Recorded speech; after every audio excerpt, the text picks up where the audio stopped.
You're listening to Covering the Fields with your host, Joe Ellison.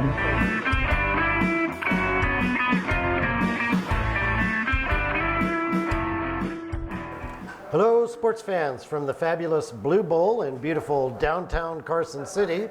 Welcome to Covering the Field, the weekly program that analyzes all sports, handicaps them, and makes and reviews predictions.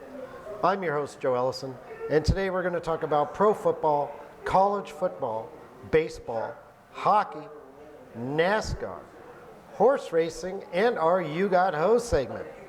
We'd like to remind you listeners to email us at coveringthefield@gmail.com.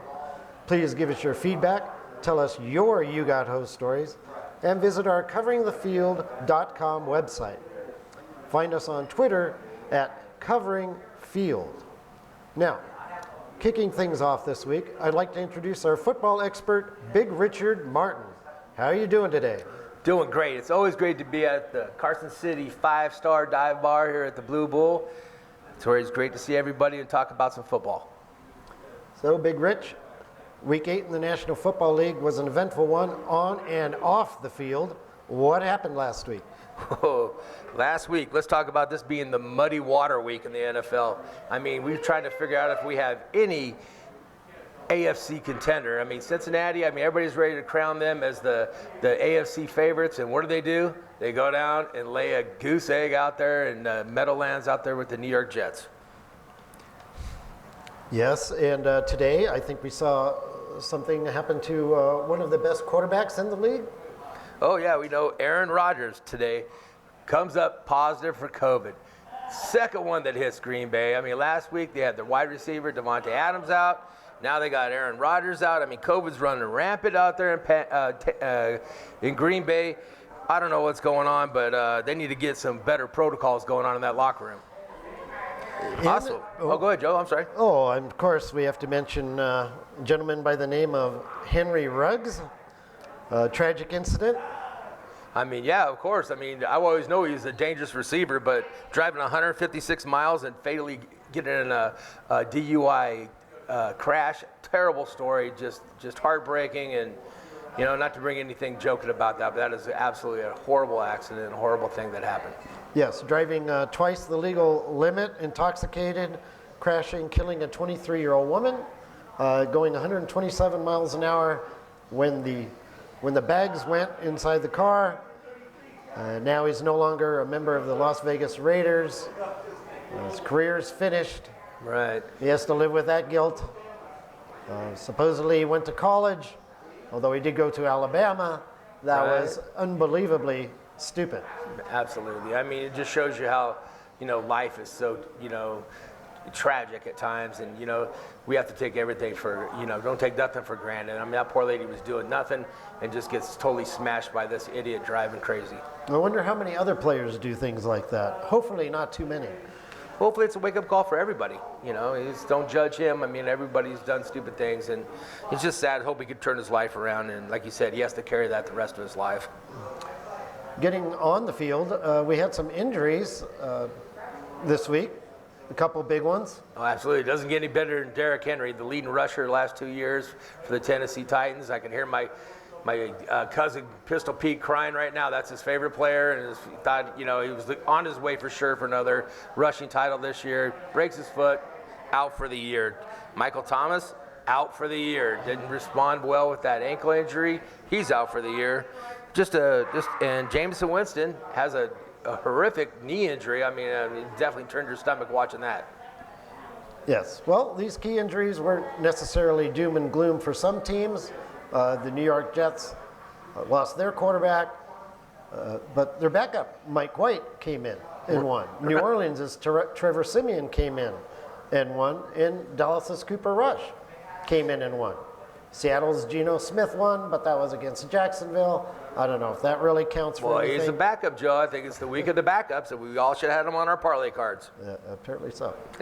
And Green Bay won without their best two receivers, exactly. Devontae Adams and Alan Lazard. We'll see how they do with their best quarterback. I mean, who's going to play for him this week? They say Love's coming in, so it's a good chance for us to see Love. So I think if Love, go ahead. Yeah. Off the field, we also had the trade deadline come and go. with only one big trade. Well, it was no bigger than Von Miller out here in Bronco country where I'm from. I mean, he is a Bronco through and through. I mean, during his press conference when he found out he got traded, he was in tears. He said, I'm a Bronco for life. And he just, can't even put into words how much the Broncos mean to him and how much Bronco country loves him.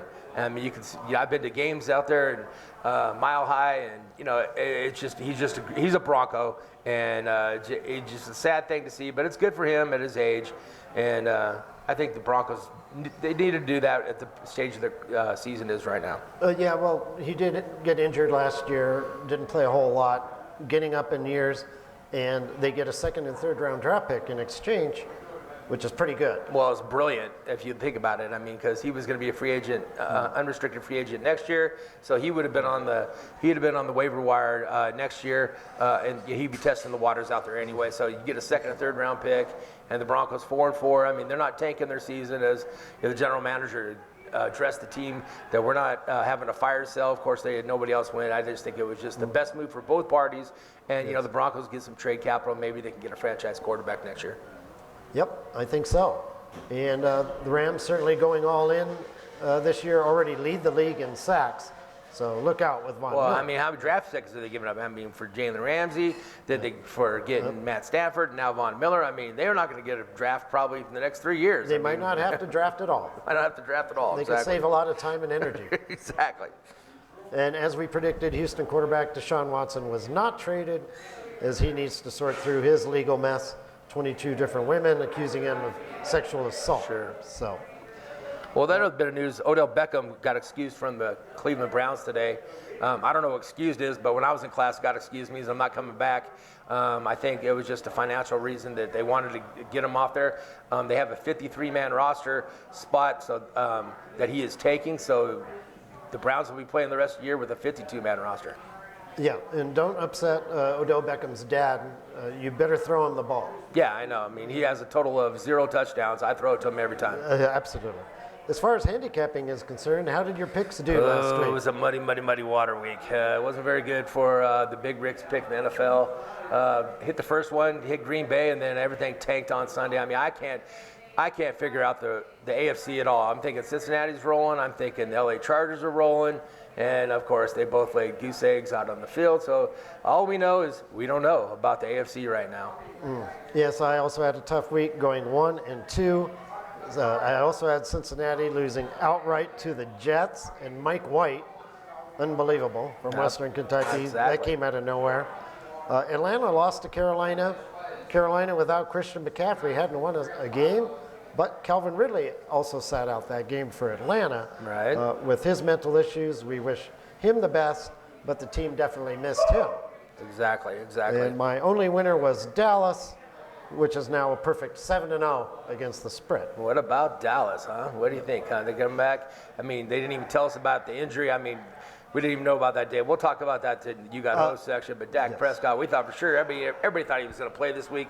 Who's this guy, Cooper Rush, or whoever the guy came in? Just came and played, got the job done, and that makes a good team. It showed you how Cincinnati and L.A., they got their young quarterbacks, and they have to go through these times, but you got to beat the teams you're supposed to beat. And Cincinnati should have beat the Jets, and also the Chargers should have beat the Patriots at home. Yes. So what do you like this week?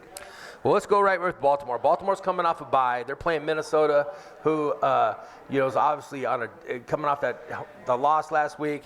Baltimore's coming off a bye. I love them. They're giving up 6. So let's take Baltimore Ravens. The Ravens to ravish the Minnesota Vikings. Let's also go with the Las Vegas Raiders. They're coming off a bye week. They're giving up 3 to the G-Men. The G-Men seem to be playing better, and they're at home. But just 2 or 3 weeks ago, the Rams went in there and smashed them. I don't see Mr. Efficient Derek Carr playing any better than he's playing. I think he goes in there and just hangs up at least 30 points on the Giants. And then Arizona. It's a pick'em game at San Francisco. I mean, we were just ready to crown them, before the Thursday night loss to Aaron Rodgers, as they're the undefeated season. So I see them going into San Francisco and smashing the 49ers. And then my last picks, the LA Rams are -7.5 without the Derrick Henry Tennessee Titans. So they're giving up 7.5. I like that game. Okay. There might be concerns with Las Vegas, the distraction of Henry Ruggs, the loss of Henry Ruggs on the field also. We'll see how that goes. I'm going to stay away from that one. I do like Arizona. It's like a pick 'em at San Francisco. Kyler Murray is day to day. He better be playing. Exactly. Don't pull a Dak Prescott on us and don't show up. Yes. Arizona won and covered all 4 of their road games. San Francisco has lost and not covered all 3 of their home games. It seems like it should be a good pick. I like Green Bay, plus 7.5 at Kansas City. You know Aaron Rodgers, but Green Bay has won 7 in a row. Right. 6-0-1 against the spread. Kansas City 0-4 against the spread at home. I don't know if you watched that game Monday night, but they look kind of tired and more relieved than anything else to have won that game. Just you can't get a read on Kansas City. Yes. If you had a game with the Giants right now and the Packers with no Aaron Rodgers, who do you think would be favored? It would obviously be the Packers. There you go. Well, the Giants just lost by 3 on the road, and it's a short week. I'm pretty sure. And a good point of that, Joe, is also that Love, he played with the first stringers during the beginning of the season. Remember when Aaron Rodgers was setting out during all the he had a lot of first string snaps, so he's not like he's coming to something he's not used to. I think he's going to be just fine, and they have, I like your pick. 7.5, it looks like a good bet. Yep, it was 8. It's already gone down. And my final one, of course, Dallas. That's just automatic. I'm going to take them every week until against the Broncos. Are you really going to say that to me right now? No, sorry about that. Okay. Minus 9.5. Dallas 7-0 against the spread. Again, I need Dak Prescott to play in that one, but you maybe definitely not. Need Dak Prescott. Is that 10 points? Is that the spread? Or is 9.5. 9.5. It went down. Well, so everybody's betting on those Broncos. He could have played last week, and he didn't. Okay. So as long as he didn't get a massage or something like that, we'll be fine. Moving on to college football. What were the big stories last week? Well, it has to start with the Tuesday night during the college football rankings came out last night. Georgia is number 1 as everybody expected, but then where did Alabama come from? They come in at number 2 with a 1 loss. And then we have Michigan State at 3, which I think is a good pick. They had a great home win last against a rival. And then we also had Oregon somehow is the number 4 team in the nation. I have no idea. Do you have any insight on that? Well, yeah, Oregon, I don't understand it either.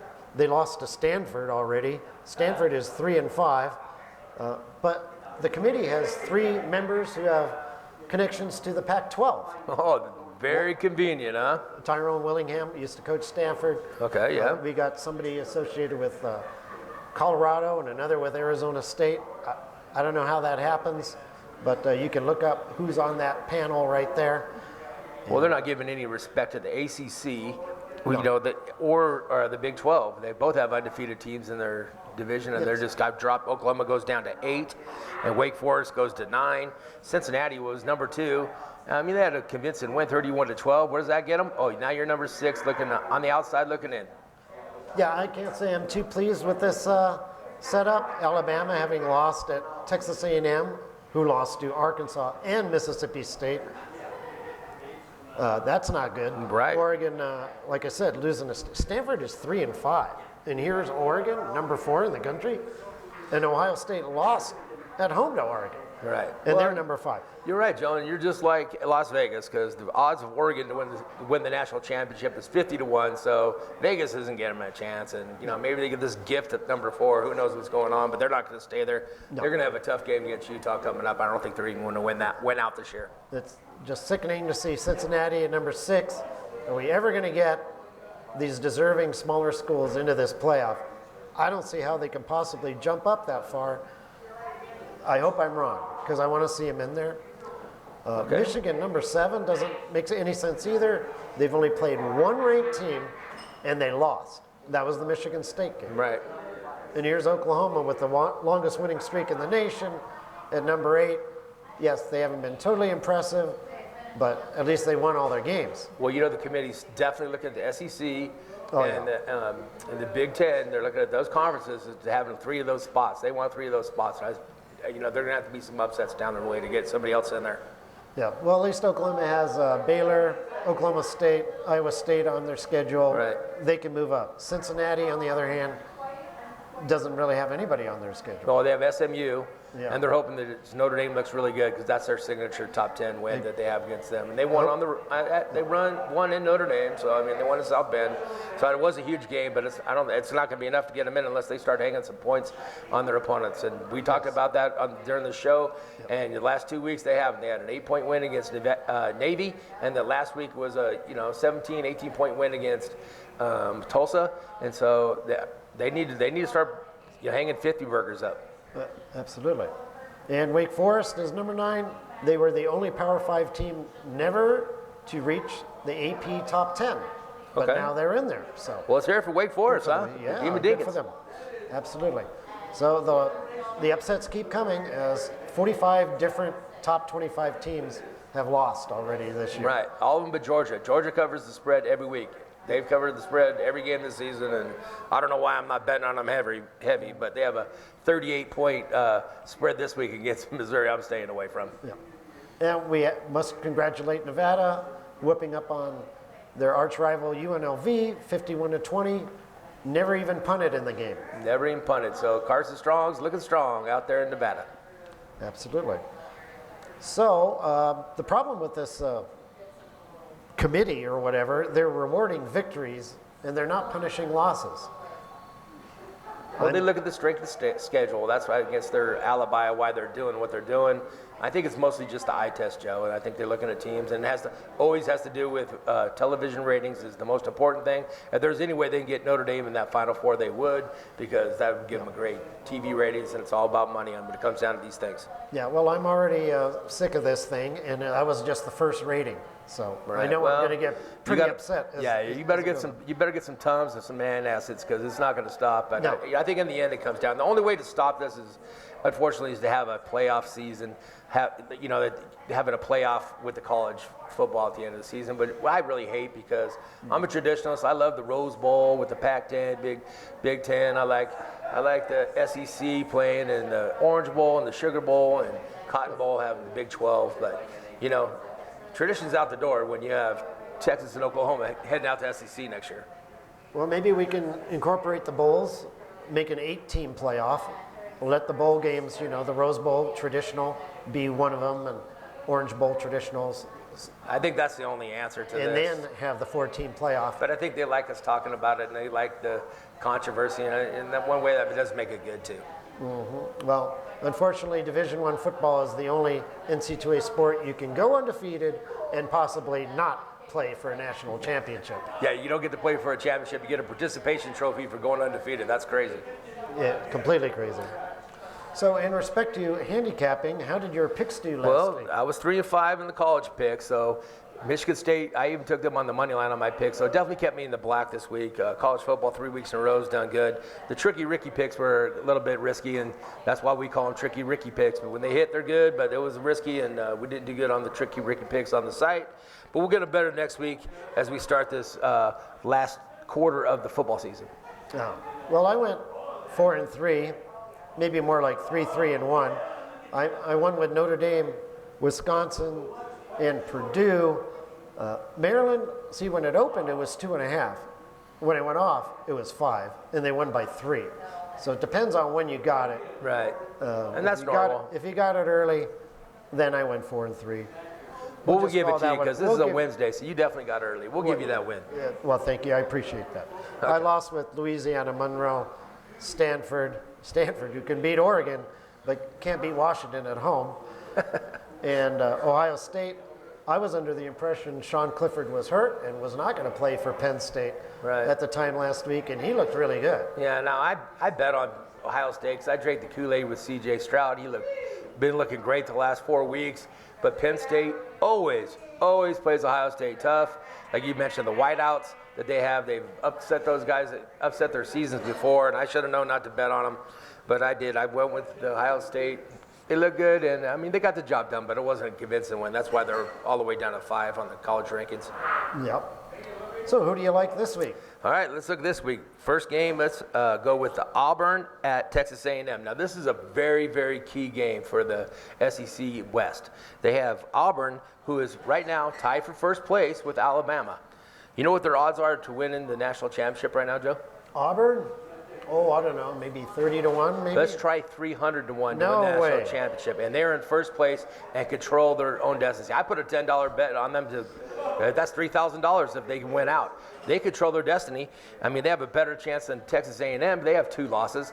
And Oh, yes. Well, that's the thing. When you have 2 losses, you should be eliminated from the playoff. But if they win out, Joe, they're going to beat Alabama and knock them out. And then you're beating Georgia, the definitely team of the year right now. Their odds to win the national championship 10 to 11 odds. So you're basically predicting an SEC team will most definitely 100% be in the playoff. 100%, if not 2, Joe. If not 2. I mean, the SEC is the powerhouse, always has been, always will be.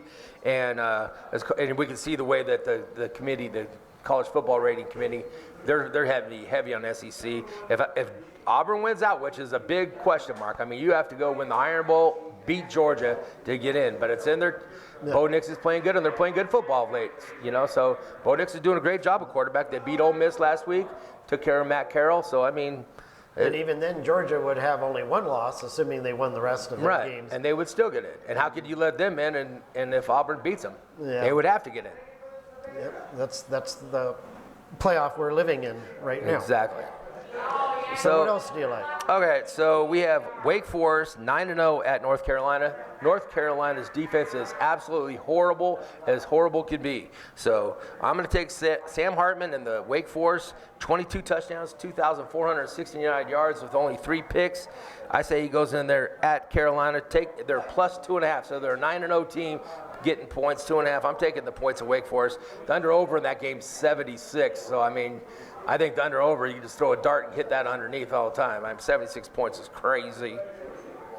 And then Ole Miss, minus 9.5 at Liberty. I mean, Liberty's a good team. They came out last year, had a good season, got a bowl game. But, I mean, they're at Ole Miss. They're coming off a loss. Ole Miss is going to be at home. They're going to roll, take them, drop that 9.5 before it goes to 10. I like the Baylor Bears at TCU. TCU's a mess. Baylor Bears 7-1, trying to still in the Big 12 hunt.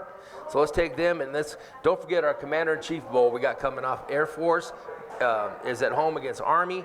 Air Force is only given 2.5, and Army gave up that 70 burger last week. I think that they have the triple option also, and Air Force, they're at home. People of Colorado Springs going to be all about the Air Force. It's going to be going crazy. Commander-in-Chief goes back to Colorado Springs. And then my Thursday night pick, I like Louisiana dropping 12 to Georgia State. All right. Well, I also like Wake Forest at North Carolina. They are undefeated, as you say. North Carolina, not what they were cracked up to be at the beginning of the season. Cincinnati I like, minus the 23 against Tulsa. The pressure's on Cincinnati now. Now they see what they're up against. They need to start scoring. We thought they'd be up against it. They victories. should have known that too. You're exactly right. I see them dropping a 50 burger this week. I think that's a good pick also. Okay. Ohio State minus the 15.5 at Nebraska. Nebraska's coach, Scott Frost, he's finished. Ohio State at number 5, trying to do everything they can to stay up. It's a tough game, always going out to Lincoln. It's a tough game playing in Nebraska, but you're right. Ohio State. This ain't a very good Nebraska team. I think they only have like 3 wins right now. Yeah, they're a tough season for those guys for sure out there in Cornhusker, man. Georgia and Missouri under 59.5. Georgia gives up under 7 points a game. Are they going to score 53 by themselves? 53 and 7? They usually don't run it up too high. Usually in the 30s, 40s at the most. Yeah, that's a good pick. And it went under last week when the over and under was 51, and they scored only 41. So that's an excellent pick. That's it. Well, thank you, Big Richard. And we'll have you on later on the You Got Host segment. Sounds great. Thanks, Joe. Next up to recap the World Series, we have our Major League Baseball analyst, Ronnie McKinnon. How are you feeling today, Ron? I'm doing good, Joe. Thanks. How are you? Terrific. Ronnie, it's all over. Last night, the Atlanta Braves won the World Series. How'd they do it? Yeah, they won in Game 6 in Houston, and they shut them out 7-0. Max Fried pitched his best game in the playoffs in the World Series. He didn't fare too well the first 2 times he pitched, so they just put it to him. The Braves, their left-handed hitters were able to hit the lefties for the Astros, and that's something the Red Sox couldn't do. And I mentioned that at the beginning of the World Series, and that they hit fastballs really well. But yeah, it was pretty interesting. They had 12 home runs in the postseason from players who played for another team during the season. So they had a lot of good pickups to get there, and I think Snedeker, the manager, did a great job. And I feel for Dusty Baker. Still hasn't won a World Series as a manager, but it was a good series. And I remember predicting Atlanta. I think I predicted it in 7, but they took it in 6. So. Yeah, you know, Houston had their chance. It was game 4. They were up 2-1, like in the 8th inning, and they gave up back-to-back home runs, or was it like the seventh inning they did that? That was their chance to take control of the series. Right. Because they would go on in game 5, which that one kind of looked like it was going to be over when Atlanta hit a grand slam. In the first inning, yeah, exactly. And Houston came back and scored a bunch of runs, which is not unusual. They led the major leagues in runs scored. So Atlanta did a great job, holding them, especially in the last game, shutting them out in Houston in game 6. Pretty wild. And only being an 88, win team, Atlanta, this year, which isn't a lot of wins, but they beat 2 teams that won 95 games in Milwaukee and Houston, and they beat the Dodgers, who won 106 games. So they put it together when they needed to. Well, most people are happy, as the Houston Asterisks, who cheated in 2017. I remember it well. Yes, did not win.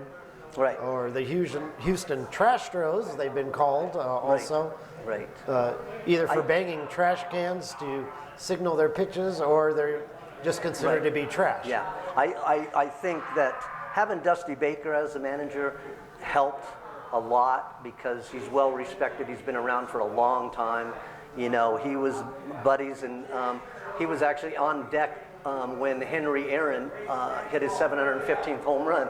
Dusty Baker's been around a long time, and I think he did a good job with that team and kind of trying to quiet that down. But, it's never going to be forgot when you cheat like that. So.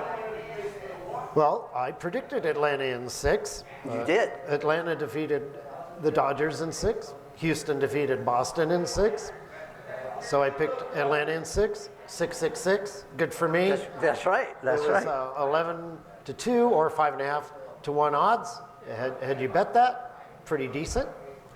So any other news from the world of baseball before we just a couple a manager changes. Bob Melvin, your Oakland manager, is now going to be the Padre manager. He's had a lot of experience. He has a steady hand, and he's got kind of old and new school guy. So I think it'll help the Padres a lot. Also, Mike Schlitt was fired from the Cardinals, but actually the guy that is taking over, Oliver Marmol, has been around for a while at the organization and has worked under Mike Schlitt, the former manager, who he has praised a lot. They praised each other a lot. So I think I think Mike Schlitt did a good job, but he's moving on. And this will be the youngest manager since 2003. Actually, he's 35 years old. Well, yes, my guy Bob Melvin for the A's is gone. 3-time manager of the year, but I must say he wasn't getting them as far as maybe management and maybe the A's fans thought they should be getting. Sure. Didn't make the playoffs this year. So correct. That was a disappointment. They were one of the favorites at the beginning. And they were real close there, and then they just kind of faded a little at the end. And I don't think they're too sorry to let him go. No, I don't. Again, he's been around a long time. He's a good manager. He's got a lot of skills, and I think he's going to help a Padre team with his knowledge. So. And Mike Schlitt, 17 victories in a row during the season, getting into the playoffs, not good enough. So exactly. It's too bad. It happens. I won't be surprised if he gets hired by somebody else. So Friday and Saturday, the best horses in the world will gather at Del Mar Racetrack for the Breeders' Cup. So what's going to be going on there? Well, yeah, there's actually 14 different races. I'm going to talk about one for the juveniles, 2-year-olds, females. It's a mile and a 16th. It'll be Friday, the 5th of November, in a couple days. That race actually starts at 4:50 our time, 10 minutes to 5. It's a Grade 1 stakes. It's really, I'm going to make a bet here that and pick 4 horses in an exacta box. Okay. Okay, as $1 a piece, that will cost $9 if you did $1 a piece. Okay. To do a four horses, and the 4 horses I will name now. Jack Christopher is post position number 1. Oviatt Class is post position number 3. Pinehurst is post position number 9, and Cornici is post position number 12. So those are the 4 that I'm going with in a box. Also, if these horses end up in the Kentucky Derby and you bet them now, you can get some pretty good odds. Like Jack Christopher 20-1, Oviatt Class 75-1, Pinehurst 25-1, and Cornici 25-1. If you make that bet now, and they are in the Kentucky Derby in May. So it's a little ways away, but you're expecting those horses to be there. I'm going to pick Pinehurst. What the heck? I've heard of that horse before, and I have not heard of the other 3 horses. I don't follow horse racing a whole heck of a lot. Yeah, I was going to get into the jockeys and the trainers for these horses, but we don't need to now. I go a lot on that, and also their past performances. And of course, these are 2-year-olds, so they, anything can happen. You never know with 2-year-olds, and it'll be interesting. So. Okay, and that's your one race, huh? That's it. That's the one I'm going with. And okay. I know Gator's going with some other ones. I decided to pick one of the juvenile races again, and it's all part of the Friday and Saturday lineup with the 14 races. So. Okay. Well, thank you, Ronnie, and we'll have you again next week on the show. Sounds good, Joe. Thanks for having me. And here to talk about hockey, NASCAR, and the Breeders' Cup is our big fan, Gator Gates. How's it going today? Oh, I'm excited, Joe. Thank you. Unfortunately, the biggest news in the world of hockey last week was terrible. What was that story, Gator? Oh, about Joe Quenneville, Chicago. Coach Joel Quenneville. Quenneville was the coach of the Chicago Blackhawks back in 2010. And he was, I guess he knew or had some knowledge of what was going on with that sexist scandal there. So he decided to retire. Now, I don't know if he was exactly forced to retire, but it was the right thing to do. Yes, Brad Aldrich, a former Chicago Blackhawk video coach in 2010, sexually assaulted a prospect by the name of Kyle Beach. Several members of the Blackhawk organization were informed, but nothing was done about it. So now General Manager Stan Bowman resigned last week, and so did Florida head coach Joel Quenneville, who were at Chicago at the time, a year in which the Blackhawks won the Stanley Cup. Chicago has been fined $2 million. The organization has requested that Aldrich's name be covered in X's on the Stanley Cup. Terrible news, but... yeah, it does hurt me, Joe. You know how much I love Coach Q. Yes. And that's a real hard story for me and me to talk about. Yeah, it's a black eye to the sport. Unfortunately, there is some history of sexual abuse in hockey and minor league hockey. Joel Quenneville is your favorite coach, and in your opinion, I believe you said the best coach in the game. I would say so. Well, Trotz, I would have to put Trotz up there too. He's probably the best coach in my eyes right now. But yes, he's one of the best coaches in the game, yes. Do you think Quenneville has any future in hockey now? Probably not, Joe. I would think that is gone. Yeah. Well, I mean, I don't know who's going to take the chance on him. Would you? You know? It would, yeah, probably not. So I don't think so. No, that's a tough one. So yeah, hard to talk about. Very hard for me to talk about. Very yes. sad finish to a great career. Getting on to handicapping, who's hot in the NHL right now? Well, Joe, excuse me, Joe, the hot teams right now are Edmonton and St. Louis in the West, and Florida, Carolina in the East. Now, all 4 teams are leading their division right now, and Edmonton and St. Louis having 1 loss. Florida has 1 overtime loss, while Carolina is the only team that doesn't have any losses. Now, Saturday, Carolina will be playing at Florida for what I consider the game of the week. Must-watch TV. Now, the other hottest team, and the most surprising to me, Joe, is the Calgary Flames. They lost their first 2 games to Edmonton and Anaheim, but after that, they have won 6 in a row, beating Detroit, Washington, the Rangers, New Jersey, Pittsburgh, and Philadelphia. Now, they did lose last night in overtime to Nashville 3-2, but they did have 2 shutouts this week. Now, Calgary is playing Dallas at home Thursday and New York Rangers Saturday. Saturday is the tougher game, but they did beat the Rangers 5-1 in New York. Dallas has to also play Vancouver on Sunday. Vancouver doesn't have a great record. They're 4-5-1, but I think it's a trap game for Dallas. They have lost 4 in a row to Columbus Blue Jackets, the Knights, Ottawa Senators, and Winnipeg last night. Now, speaking of trap games, I would be very careful on betting on the Knights this week.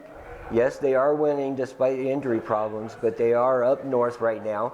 They lost last night against Toronto 4-0.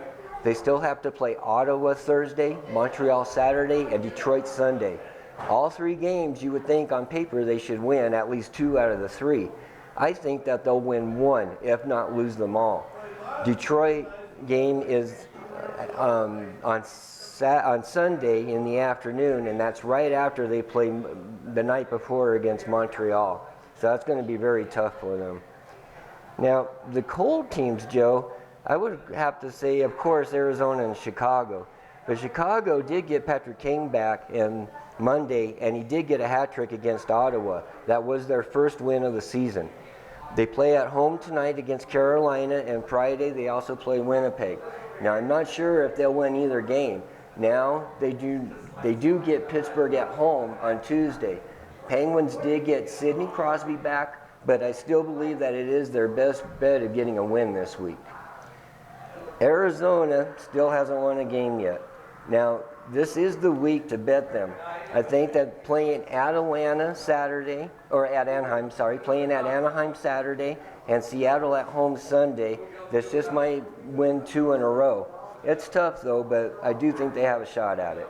So to recap, this week I like Calgary to keep up their winning ways, Arizona to finally win, if not 2, Vancouver to beat Dallas on Sunday, to bet against the Knights this week, and Chicago's best bet to win this week is Tuesday against Pittsburgh at home.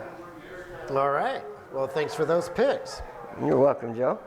Shifting over to NASCAR, Sunday we are crowning a champion in Phoenix. Yeah.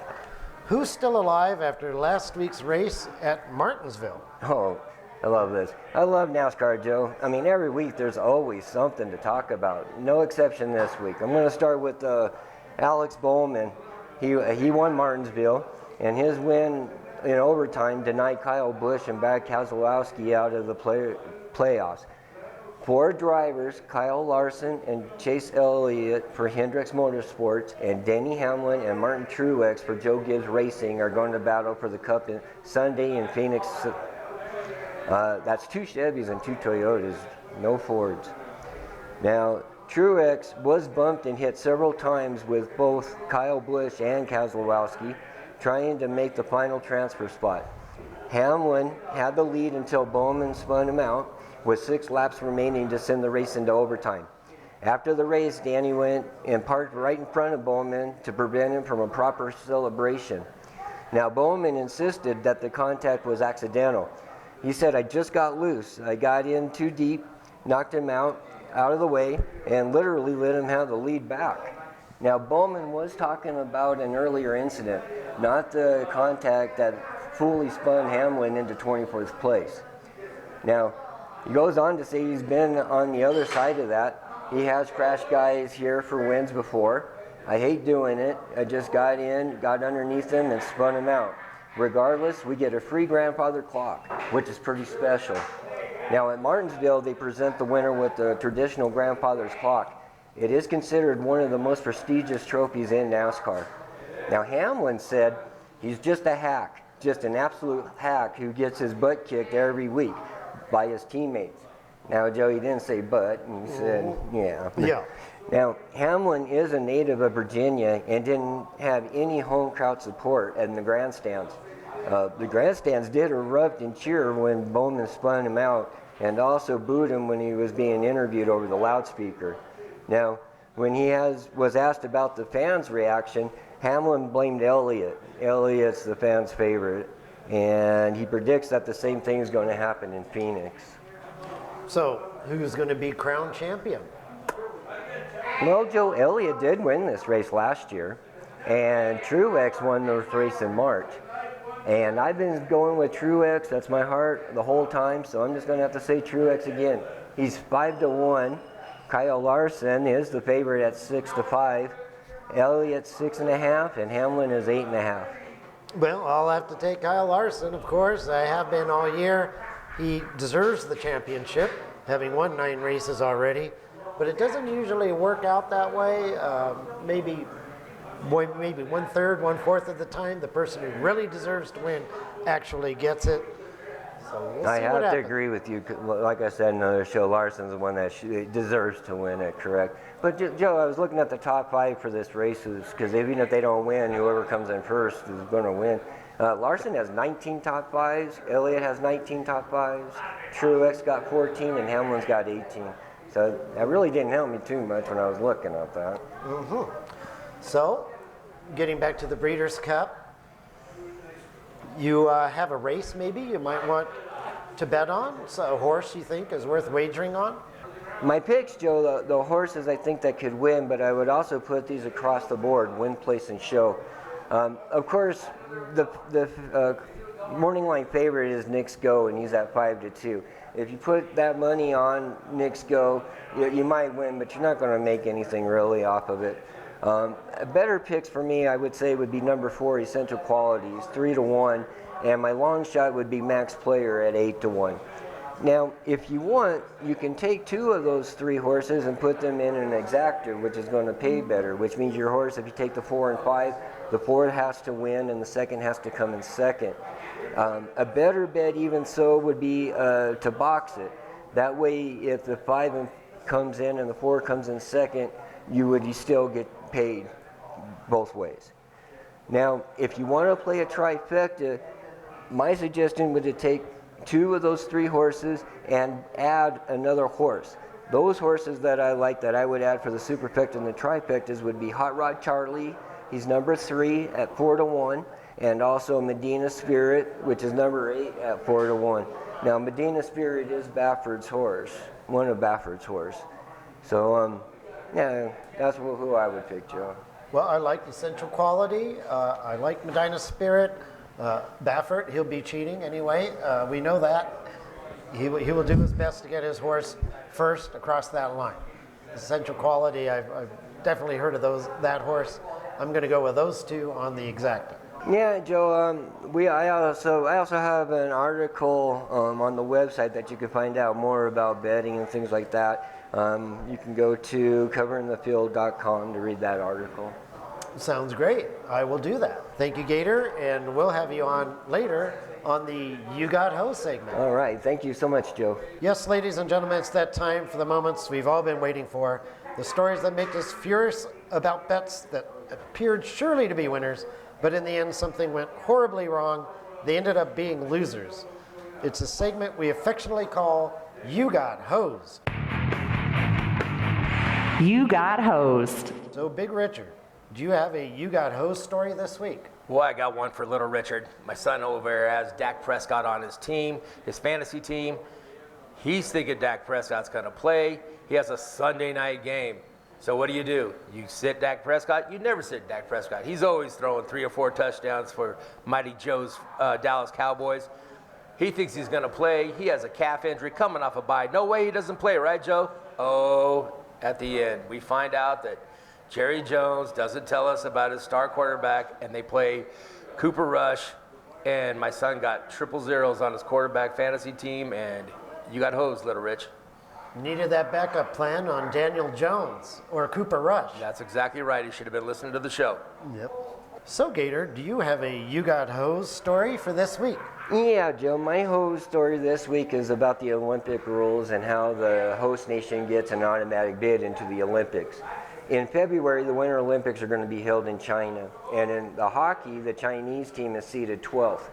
Now, they are in a Group A with USA, Canada, and Germany. I would like to see this rule changed. That way, the host nation would have to qualify just like all the other teams. And in this case, China is ranked 32nd in the world. And I personally don't want to see all 3 games that are being played 25-0. Again, they are playing USA. USA is going to beat them 25-0. Canada, they're going to beat them 25-0. And then you got Germany. Let's just say they beat them 15-0. Now, I think the 12th best team in the Olympic hockey, Norway, and all the hockey fans in the world got hosed.